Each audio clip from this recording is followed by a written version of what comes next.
Assalamualaikum warahmatullahi wabarakatuh to Madam Hamna. Today we would like to present about the unemployment rate in Malaysia during the COVID-19 pandemic.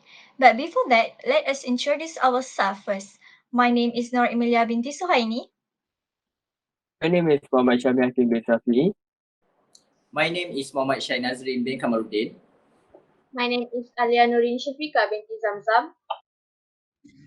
My name is Nur Safira binti Safi'i.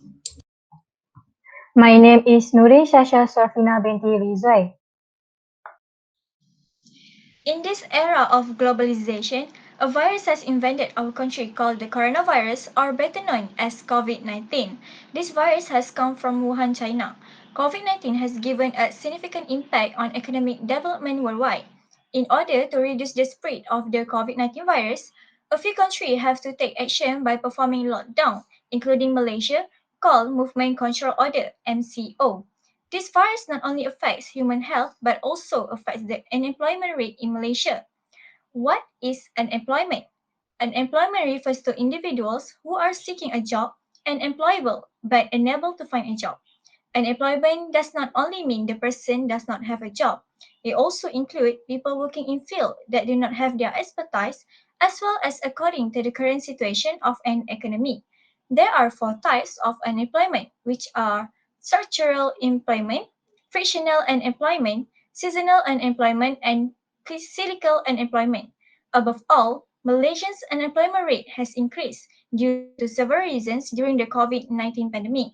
We can see since the virus has spread, many people lost their job because the manager cannot afford to pay their salary. Next, I will pass to Mr. Shahid to explain the further details on the macroeconomic problem. Thank you, Miss Emilia. Now I will talk about the unemployment rate before COVID-19.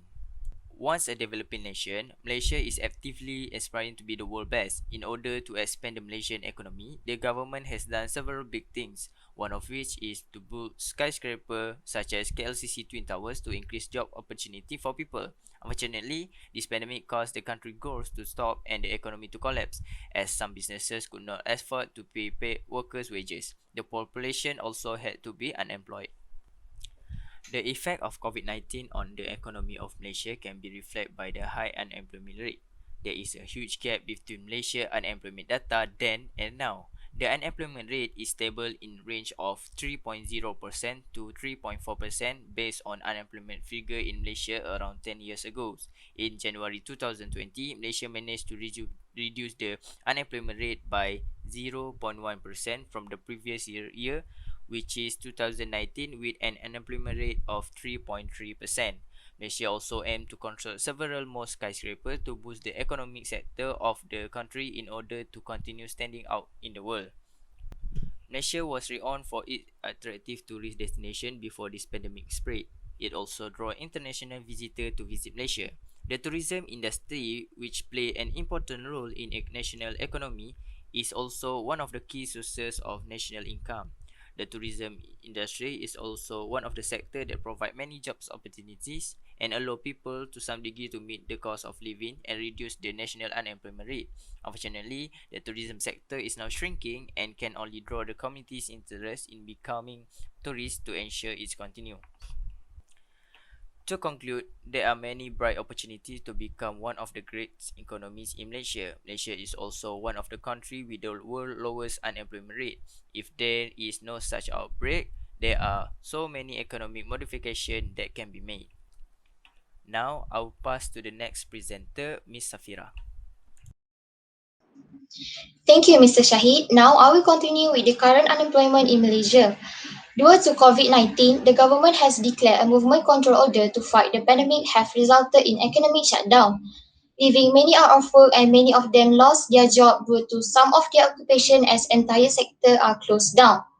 Next, a Department of Statistics Malaysia online survey responded among age 15 to 24 reported that out of 2.86 million self-employed workers, 1.34 million workers have lost their job, and almost 550,000 experienced a 90% decline in income. On the other hand, people that were on account workers such as trader, Farmer and freelancer were exposed to the risk of unemployment and work losses that affected their income due to being unable to work. However, farmers are hugely affected by the pandemic. It was reported that 2,300 farmers experienced losses of 1 million per day due to several hundred tons of harvested produce not sold and discharged. Meanwhile, 111 cabin crew members, 172 pilots, and 50 engineers are expected to face job losses from a downsizing operation scheme from AirAsia Group Berhad. This comes as all international and domestic flights had been put on pause during the government control order. Next, I will proceed with the future unemployment in Malaysia. In the future, since it affects one world, we should assume that this pandemic will continue to last and take years and even decades. A country economy also takes a long time to adapt to the current state of the world. Although the vaccine has been manufactured, it is still being tested and ensure that the vaccine is safe. It takes a long time and several tests it make it 100% effective. Back to Malaysia, which is of the economy nation affected, as the government has launched PKP 2.0, which is can have a great deal on effect on the economy. Malaysia is also working hard to adjust to the current economic situation. There are many expectations regarding the potential unemployment rate in Malaysia if its pandemic persists. If this pandemic persists, most businesses will not be able to survive because of the company lack of investor and income to pay employee wages, which may also lead the company to go bankrupt. As movement has been limited during the outbreak, this will include businesses providing face-to-face services. A lack of workforce also contributes to a decline in employment prospect. A lack of employment prospect also contributes to a rise in the unemployment rate. People may need to move other country to find job and become foreign worker in order to cover the cost of living. This is really bad for Malaysia economic growth.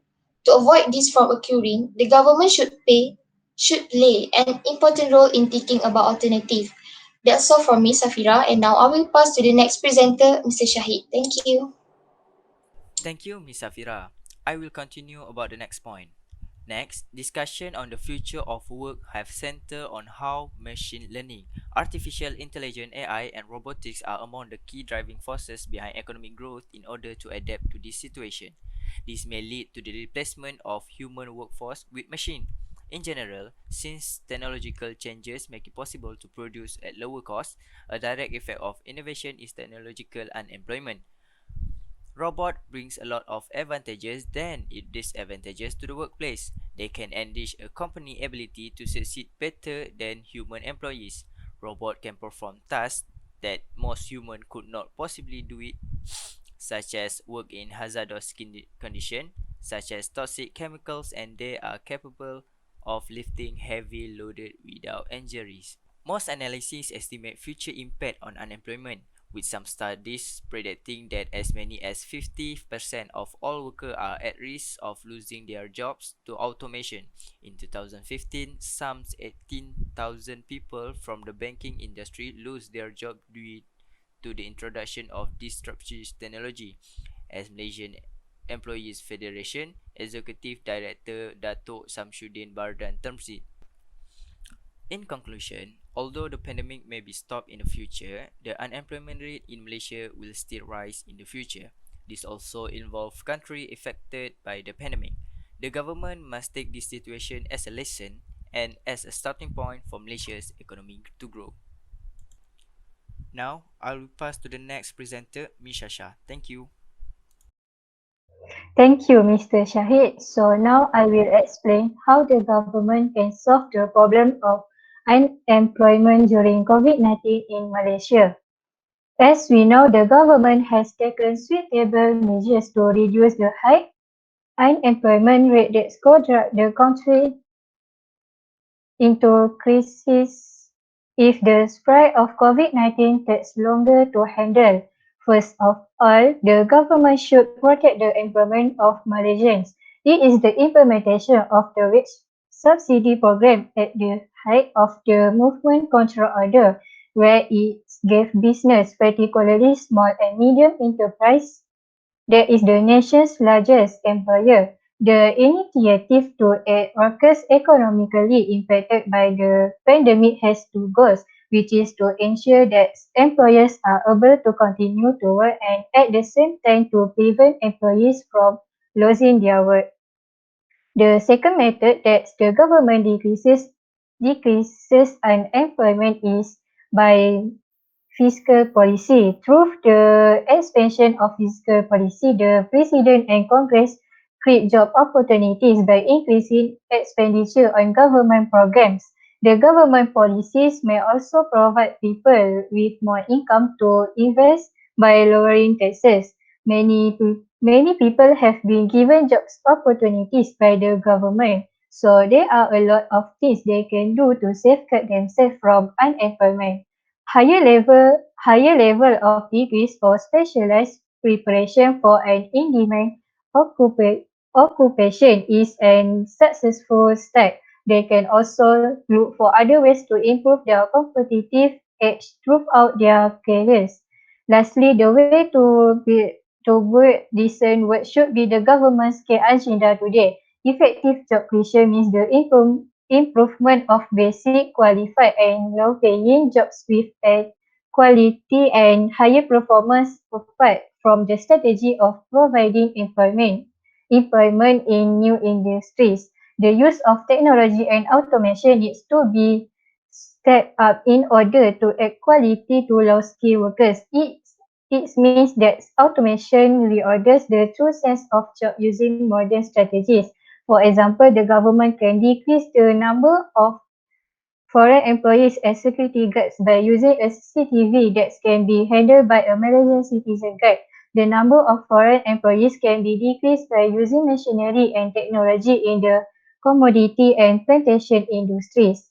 However, without an effort from industry and government, surely initiative to offer the jobs to citizens during the COVID-19 are not feasible, and it is unusual to know that our country's economic system still focuses on low wages and foreign labor even if there are chances to keep improving the situation.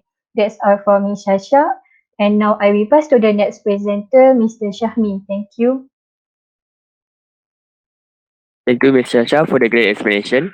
Now, I will proceed with how private companies, non-governmental organizations, and universities can help in reducing the unemployment rate in Malaysia. One of the ways that can be done by private companies to reduce the unemployment rate in Malaysia is by increasing the working hours or days for their workers. As we know, the public sector is entitled to a 2-day weekend, while the private sector works 6 days a week. By increasing their working days, the private company will have to find more extra workers. To do this, the private company has to become more productive, profitable, and cost effective. The private sector has to become stronger and more efficient to encourage people to seek jobs with the non-governmental sector. The additional length of the workdays will result in lots of opportunities for the graduates or experts to apply their knowledge in daily life, which is by working and will elevate them from being unemployed. Unemployment rate in Malaysia is rapidly increasing, especially during the pandemic of COVID-19 virus. The non-governmental organization, or known as NGO, are playing a big role as well in decreasing the unemployment rate in Malaysia. The NGO are involved in various sectors such as education, welfare, health, and much more. The best way the NGOs can do is by doing follow-up after graduation. The NGOs that cover education necessities should follow up their trainees after they have graduated. This is to secure their trainees to have a job.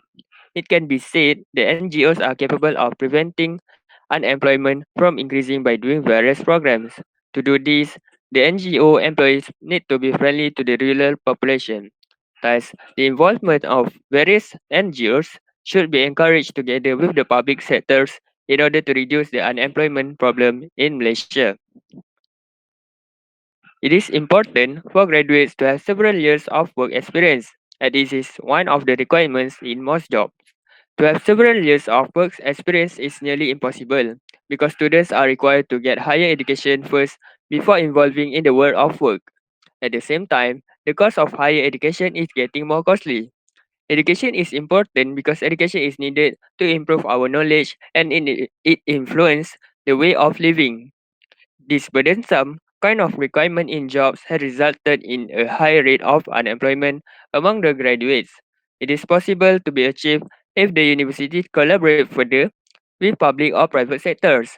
Training of the training at the public or private sectors should be done in order for the graduates to complete the courses. It is very vital for the universities to offer courses meeting job market demand. This is to ensure the graduates have the knowledge and experiences in handling things that are within the market demands. This kind of action can lower the unemployment rate because the market will demand graduates that are experts in their field. That's all from me, Shami. And now I will pass to the next presenter, Miss Alia. Thank you. Thank you, Mr. Shahmi. So now I will discuss how to overcome this problem based on our group opinion. Regarding what happened in Malaysia, we can see that unemployment rates in Malaysia are increasing and many parties like the government and private sectors are trying to find ways to overcome this problem. So based on our group discussion, I think we should focus more on the youth because I believe that many graduates out there still searching for the jobs. Other than that, the youth are also the backbone of the government to help in the success and further development of the economic system in Malaysia. So this is our opinion to give some encouragement to the youth. So firstly, we believe that all the youngsters should polish their social skill. They should have a disciplined mind to expertise in the specialized industry that they wish to work on. In order to succeed in the future, they must have a metabolizing mind to integrate data to make a better decision from multiple professions and have a creative one to spot creativity and learn from others' opinions. Other than that, they also can get advice and guidance from the professional careers and choose studies that can enhance the development of skills required in the marketplace. Next, in order to decrease the unemployment rate, we believe that the government plays an important role in helping the youngster. So we think that the government may train the unemployed graduates and provide the exposures in skills and entrepreneurship related to industry. These are personalized plans to provide training or a job for every young person. On the other hand, society should not be unpleasant on those without a higher education. So in conclusion, an issue that affects the life of our freshly graduates is difficult to be hopeful about, and therefore, we should expect graduate unemployment to decrease with the dedicated effort of all stakeholders. So now, we should wait for some drastic changes ahead as we focus on building bridge between education and work. That's all from me. I will pass it to the next presenter. Thank you. Thank you, everyone. So, what can we conclude for overall discussion today? We can see that unemployment is a major challenge for any economy. It has negative effects on the unemployed, as they are unemployed and suffer from worse opportunities for seeking new employment. And those who are working feel less confident in keeping their jobs in the future. However, for the overall growth to the economy, the government and individuals must take action to increase efficiency and raise the quality of living, especially during the COVID-19 pandemic. Malaysia's unemployment problems are acutely felt in these moments of crisis, but it's also profoundly embedded in systemic patterns. Hence, we Malaysians should work together to eradicate the COVID-19 pandemic so that the employment rate is reduced and can help them get a job that suits their academics. That's all from us. Thank you, Madam Hamna, for watching.